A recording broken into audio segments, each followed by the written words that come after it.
What's she over there doing? Where, yeah, streaming. I'm streaming. I'm streaming. Nope. I mean, I don't know if it matters. I don't know what you're using it for. Oh, you know. I would have. I said she over there. What's she over there doing? Why would I talk to you like that? You know what? You know I don't talk like that. That doesn't even make sense to be talking to be talking to someone that's right next to me. That's what you heard? State's ready, yes, Judge. Sorry. State's ready to proceed. Yes, sir.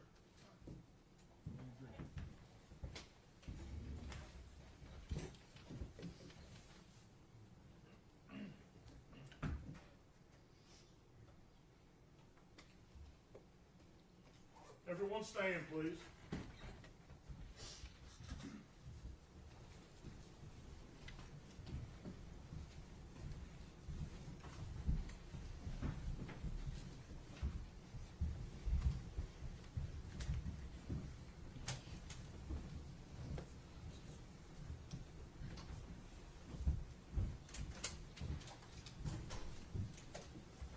You may be seated. Thank you.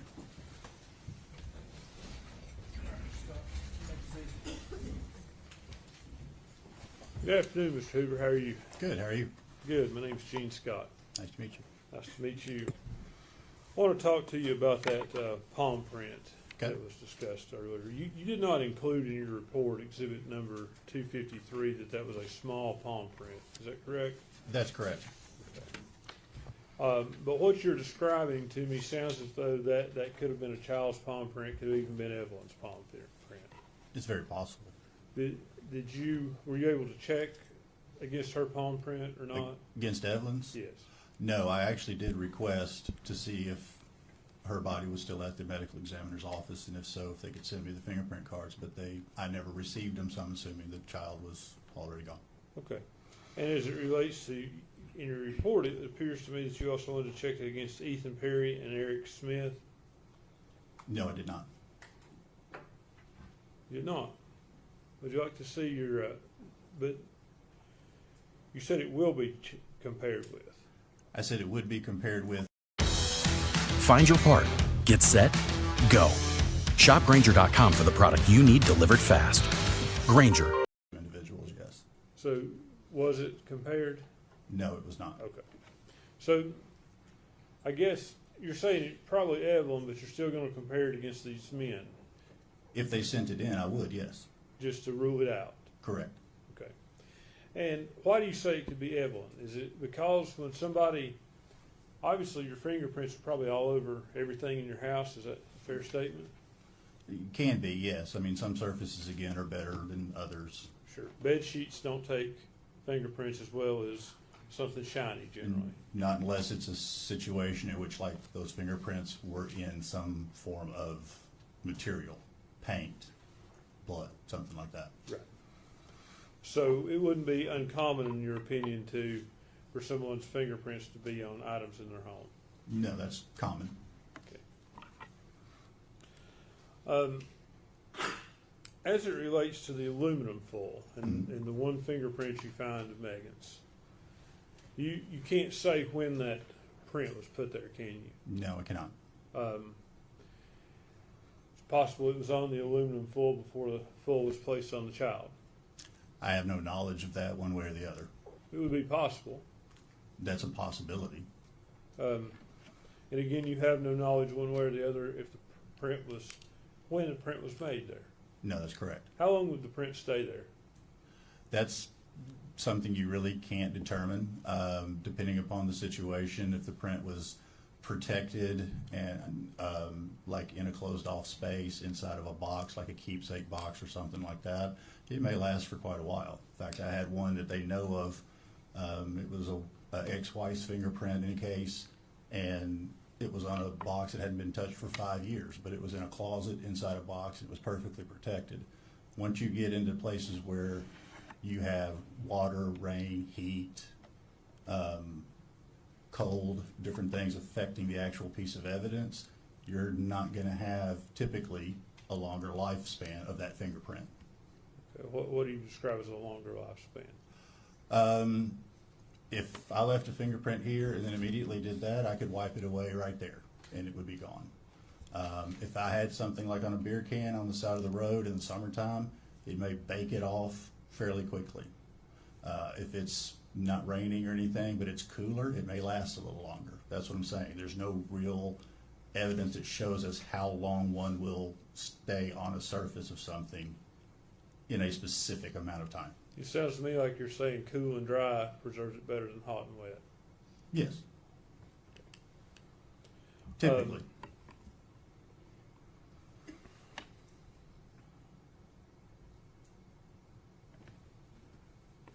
Give me just a second.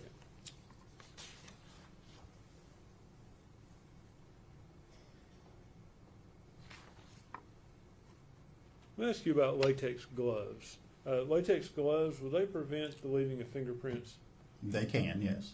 So is that something that someone would do to not contaminate evidence or not leave their prints on something? That's correct, yes.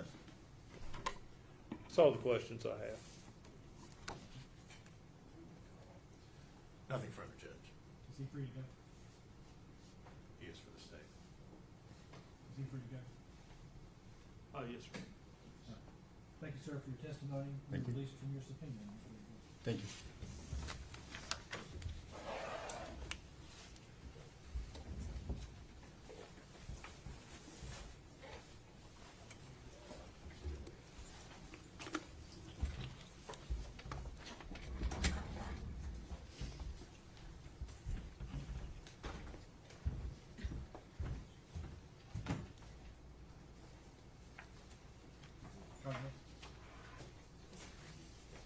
Dr. Matrina Schmidt.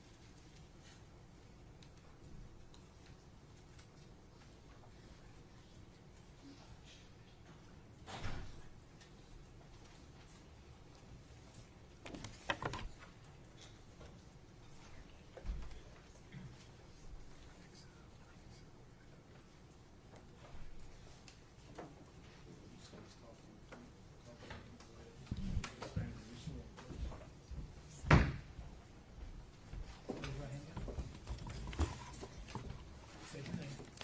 Dr. Matrina Schmidt. You solemnly swear or affirm the testimony you're about to give to be the truth, the whole truth, and nothing but the truth. Yes. Have a seat.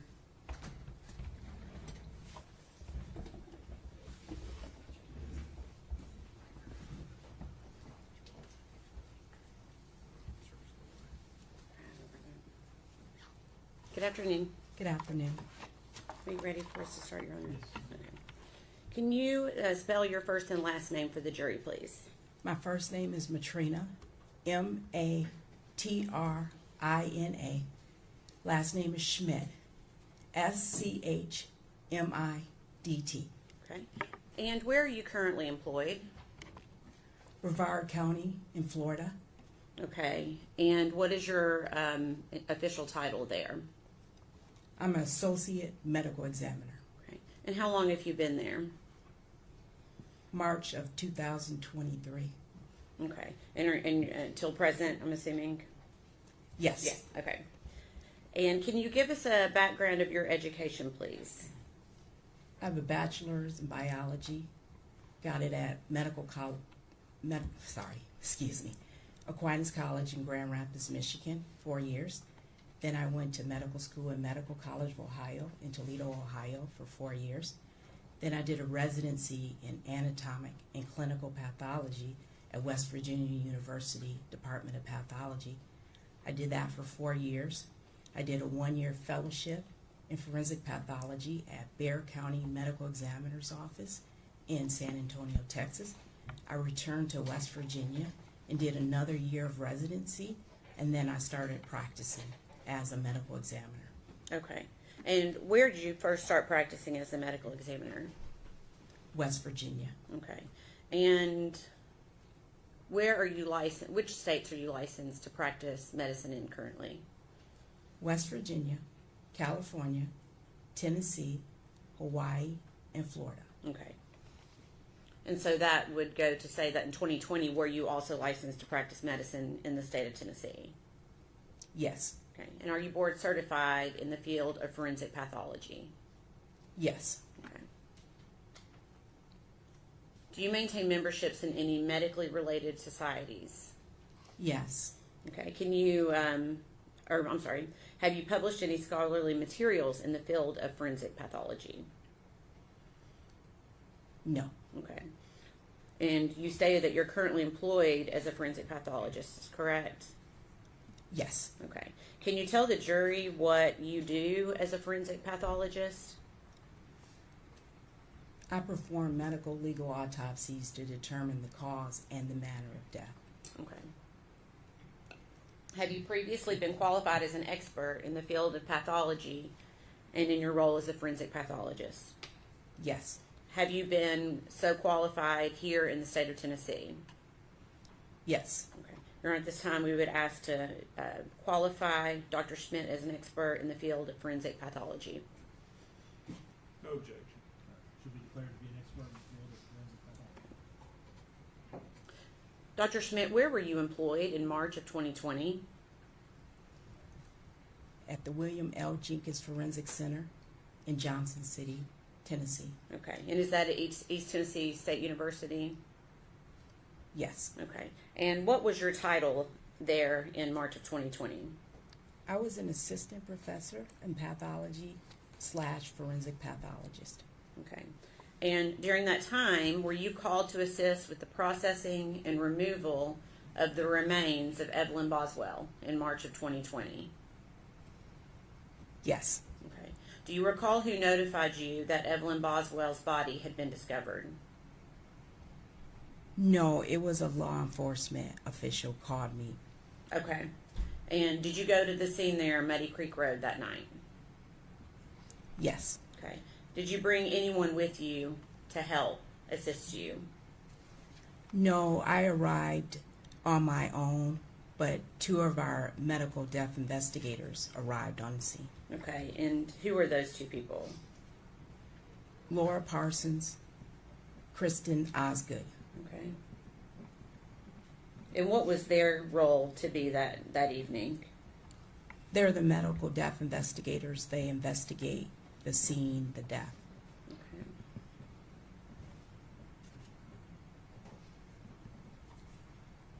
And was law enforcement present when you arrived that evening? Oh, Yes. Okay. Do you recall Papa. what time of day you I arrived? forgot you. I forgot you can't eat that. I do not. It was evening. It was Okay. dark. Dark outside. Okay. Where was Evelyn's body located at the time of your arrival? It was in a playhouse shed and inside a trash can. Okay. So her body was still within the trash can when you arrived? Yes. Okay.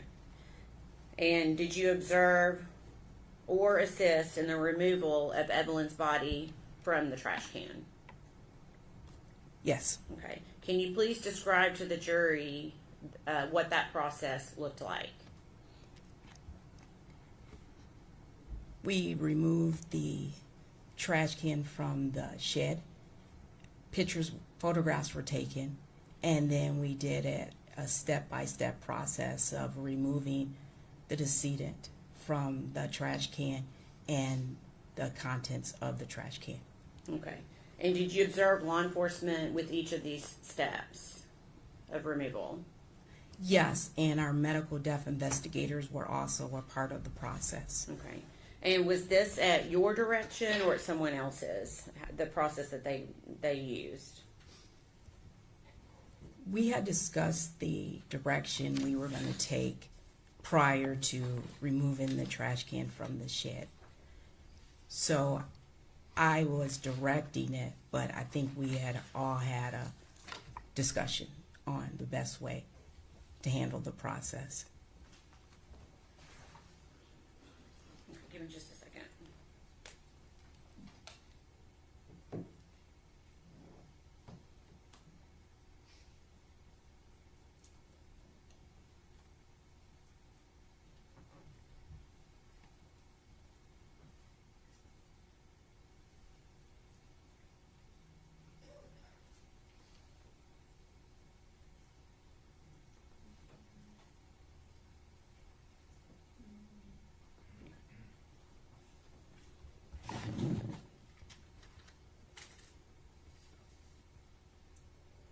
Can you tell the jury what steps you took to ensure that the scene and Evelyn's body was maintained as secure as possible? TBI was present, there are medical death investigators, and everything that we removed from the trash can, in addition to the decedent, was photographed and it was written down as evidence. Okay, and how did you protect the body from contamination? I don't remember, but we always have a sheet and the body bag ready and prepared. Okay. 1 minute.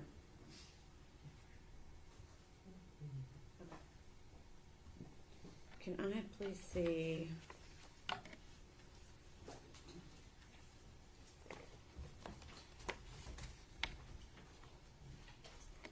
Exhibits number 20 through 38, please.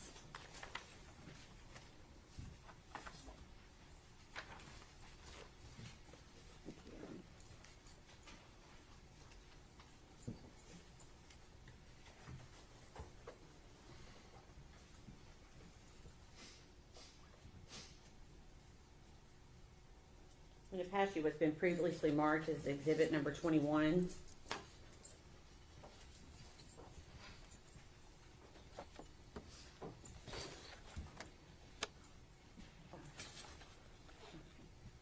Does that help refresh your memory on how the body was placed at the time that at the time Evelyn was removed from the trash can? Yes. Okay. Can you describe to the jury what you recall about how her body was protected from contamination? The body bag was placed on top of, looks like paper, and then she was removed from the trash can directly into the clean body bag. Okay. All right. We can pass that back. I'm just going to show it to the jury quickly so the jury can see what we are referencing. It's been previously marked as exhibit number 21. Is this what you were referring to with the butcher paper and the body bag? Yes. Okay. Let me keep these pictures. Okay. So at some point, Evelyn's body was going to be transported to a different location, I'm assuming. Is that right? Yes. Okay. And where was her body transported? The Forensic Center in Johnson City. Okay. And are you the individual that performed the autopsy on Evelyn Boswell? Yes. Okay. And was that also performed at the same location in Johnson City? Yes. Okay. Can you please describe the process of this particular autopsy for the jury? We re-photographed the body. We collected evidence from the body, and we removed the clothing, and I performed the autopsy, starting with an external examination, then an internal examination. Okay. Was it more difficult due to the state of Evelyn's remains?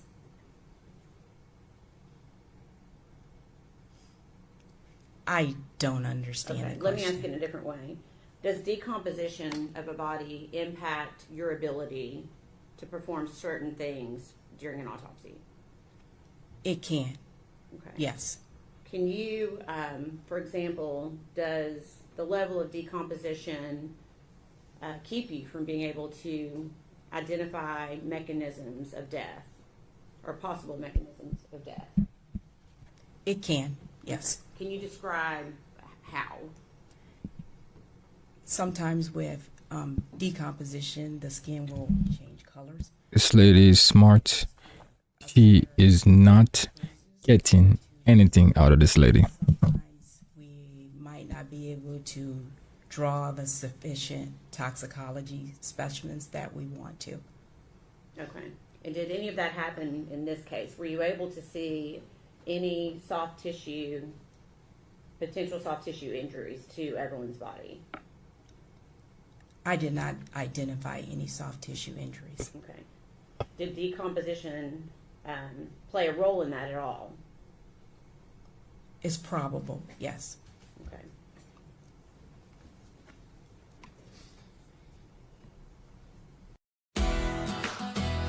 Whether you're tinkering in your garage or tackling big projects, if you Okay. And you were also at the scene. Did you observe leaves at the scene that night? Yes, there were numerous leaves inside the shed playhouse. Okay.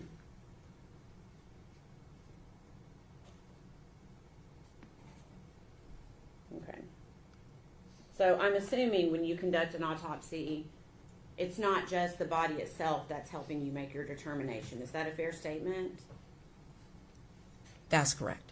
Okay. What other materials do you as a doctor use in order to make a determination when you're conducting an autopsy and trying to determine a cause and manner of death?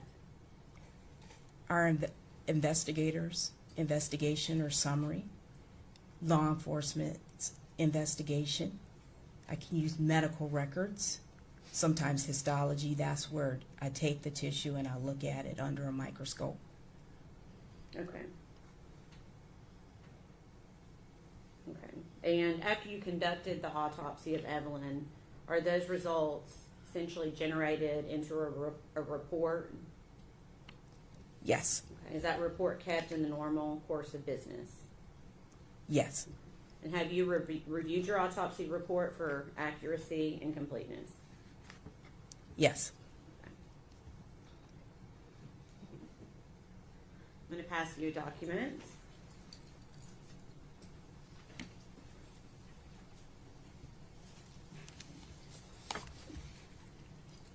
I'm going to give you a second to look and see if you recognize that.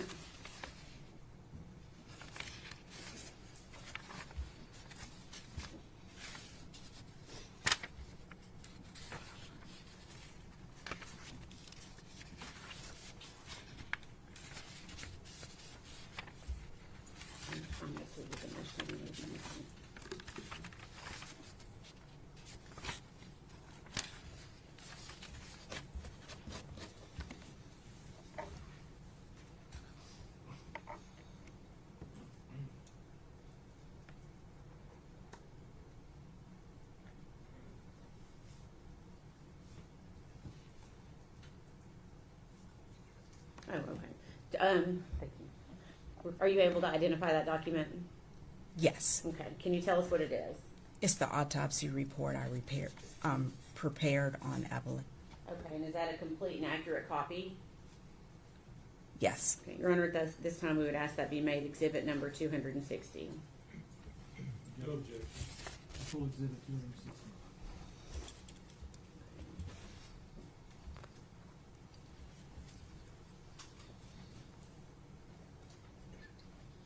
Dr. Schmidt, did you form an opinion as to the cause and manner of death of Evelyn Boswell? Yes. Okay. What is your opinion? The cause of death, homicidal violence. Okay. And can you explain that for the jury? What did you base that finding on? I based it on the autopsy findings, the investigative summary, the investigators that went to the scene, and law enforcement investigation. Okay. Hypothetically, if Evelyn was alive when she was placed in the trash can, is positional asphyxiation likely? Yes. Okay. Can you tell the jury what positional asphyxiation is? It's your body's in a position that compromises your breathing.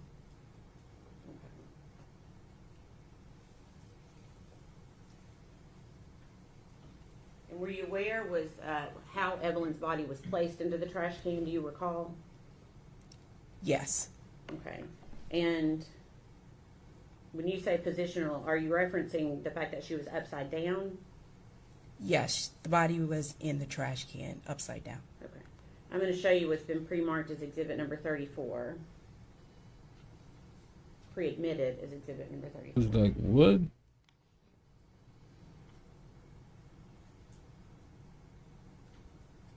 Okay. Okay. So hypothetically, if a blanket is pulled up over the face of a child who's then placed into a trash can upside down, could the blanket itself cause some type of asphyxiation? Yes. Okay. What about the trash bag that Evelyn's body was in? Could the trash bag itself cause some type of asphyxiation? Yes, if it covered the airways, the nose and the mouth. Okay.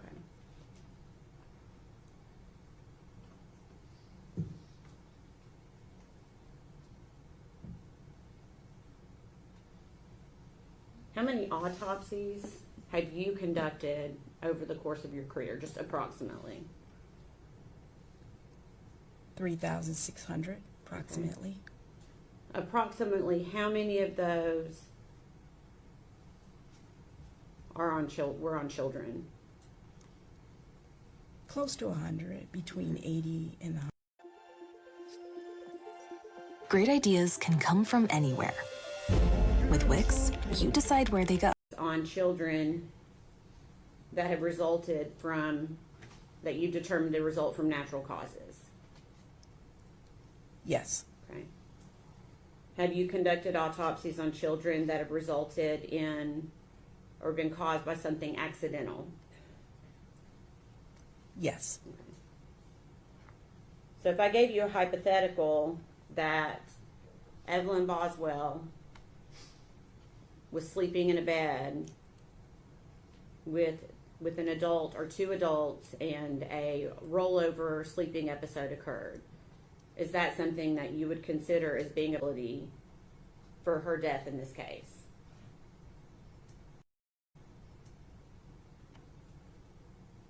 Do you want me to rephrase the question? Yes, please. Okay.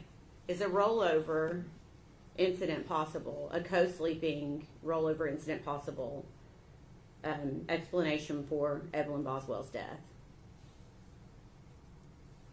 My opinion, no. Okay. And can you explain why that's not a possibility? Evelyn is an older child, and typically we see the overlay in younger children. It's certainly possible, but with the investigation of the scene and law enforcement investigation and the way she was found in a trash can, I don't have the opinion that it was a co-sleeping, bed sharing, or overlay. Okay. Is there any scenario that I could give you that would change your opinion about the cause and manner of the death of Evelyn Boswell? I don't know if I could answer that. Okay. Do you... Hold on one second.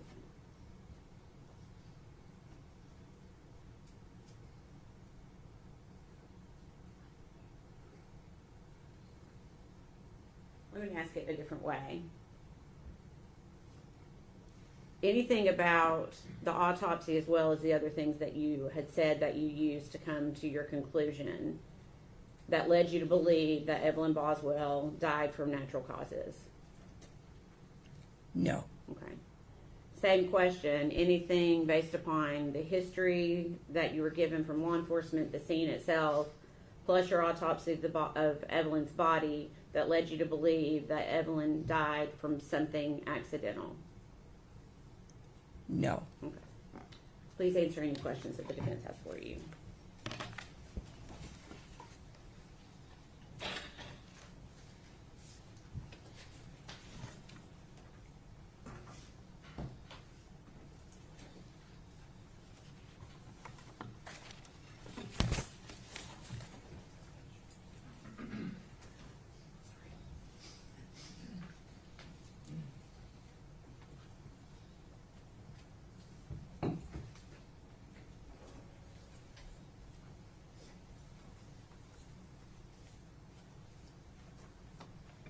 I approach the court reporter, Judge.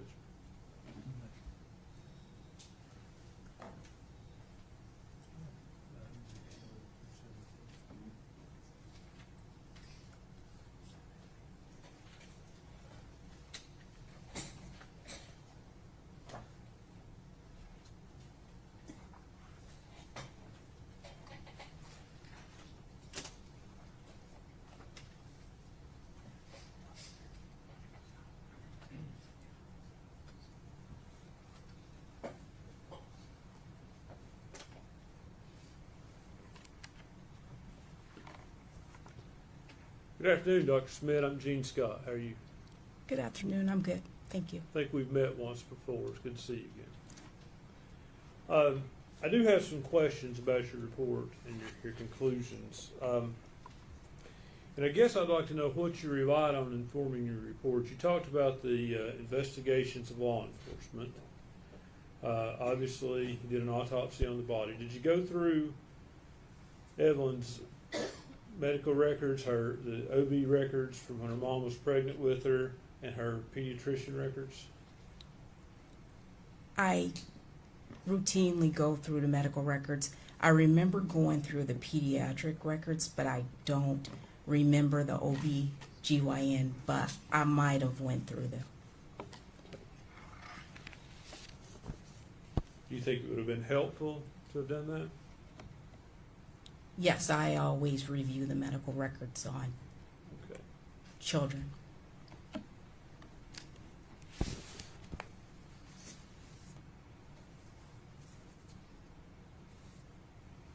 And Ms. Massengill finished up by asking you if anything could be said to convince you this was by natural causes somehow. And it's your opinion it could not be, I assume. Based on my autopsy examination, no. Okay. Let's talk about your autopsy examination. Are there any medical findings of a cause of death, or is it simply the way the body was placed? There are no natural medical disease processes to support her death. Yet there are no... Just found my actual dream bag on eBay. This super rare center from a seller in Philly. Sports car. Laying on a table as opposed to in a trash can. Would anything have changed about the findings you found in your autopsy report about her medical conditions?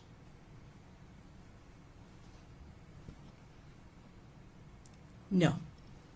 So, you mentioned in your report that there is a possibility that the decedent was alive when placed in a trash can cannot be excluded, correct? Yes, You cannot conclude that either.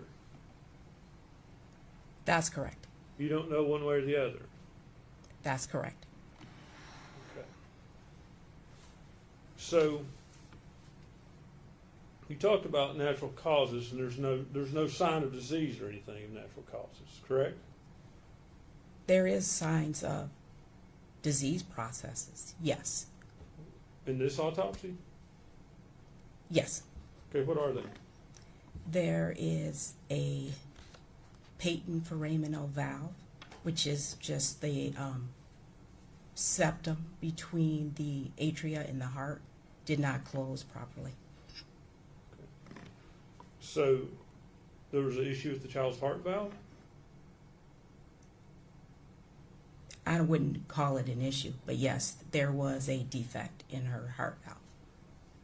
I would think a defect, whether you take issue with the word issue or not, it is a defect. It's not good. I don't know how to define good. I'm sorry. Is a defect in one's heart healthy? No. Could that defect have led to the child's death? Is that possible? It's a possibility. You can't rule it out in this case, can you? Based on the findings of the histological examination, looking at it under the microscope, I didn't see any changes in the heart. The decedent in the medical records had no symptoms. Normally it closes around age 4 or 5, and they're not symptomatic. They can be symptomatic. but it's usually documented. So you cannot rule out that as a cause of death. I think I ruled it out as a cause of death. How? She did not have any symptoms or signs of there being trouble with her heart. Is that not something that could come on instantly with your heart? Yes. So how do you rule out that that didn't happen?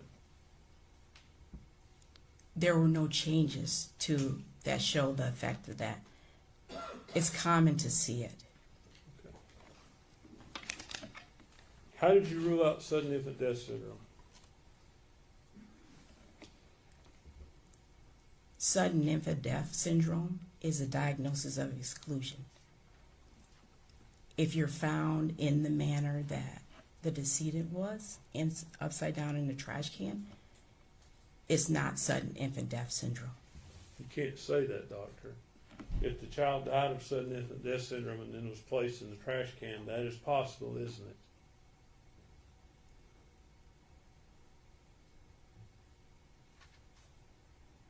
Usually they die around 9 to 10 months is the upper age, but yes, you're right. It could be a sudden death and then placed in the trash can. It could be possible in this case. I wouldn't rule it a sudden infant death syndrome. Okay. You said they usually die younger, but sudden infant death syndrome goes up to the age of around 12 months, and there's really not a defined end to it, is there? It becomes less common. Is that right? Yes. Okay. And there are factors that we really don't know what sudden infant death syndrome is, do we? That's correct. Okay. But there have been factors determined that can maybe lead to that.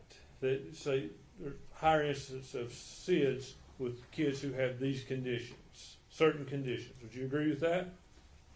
Yes. Okay. Were you aware that there was an intrauterine growth restriction when Megan was pregnant with Evelyn? Yes. That can be one of the factors that leads to a SIDS death, can it? Yes.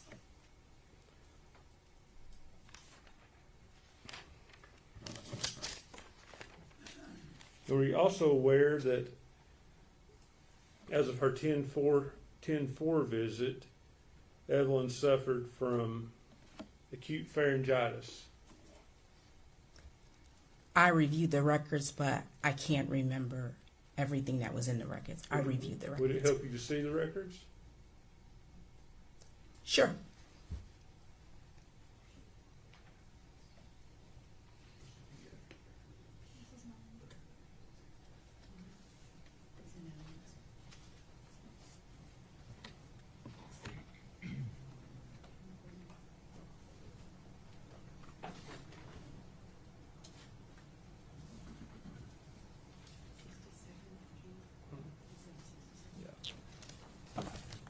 Withdraw item 67, please.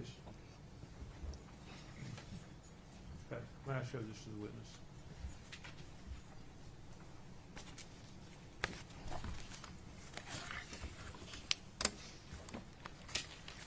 Doctor, I would direct you to her October the 4th visit.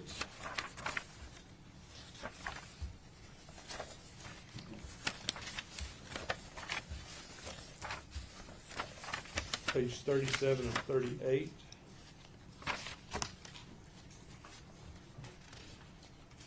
I'm sorry.